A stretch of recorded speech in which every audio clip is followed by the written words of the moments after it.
দেওয়া হচ্ছে আসলে এখন কর্তৃপক্ষ থেকে আমরাও বলবো যে আমরা যখন অ্যাওয়ার্ড নিতে আসি আমরা অনেক বিব্রত বোধ করি, কারণ যাদের আসলে অনেক যাদের যেই কাজে স্বীকৃতি দেওয়া হচ্ছে সেই কাজে কতখানি সেই বছর বা তার আগের কয়েক বছর যাবৎ কাজ করেছে সেটা যাচাই বাছাই করার পরেই আমার মনে হয় অ্যাওয়ার্ড দেওয়া উচিত।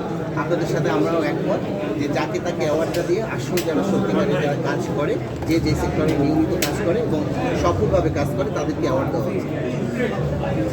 Thank you. জি, আর অ্যাওয়ার্ড যেভাবে দেওয়া হচ্ছে আমরা গুণগত মান যেসব নায়ক নায়িকারা আছে তাদেরকে আমরা দেখতে পাচ্ছি না। এটার কারণটা কি? কিন্তু অচেনা যারা আছে তাদেরকে দেখা যাচ্ছে। এটা কি একটা বিজনেস নাকি সত্যিকারের মূল্যায়ন?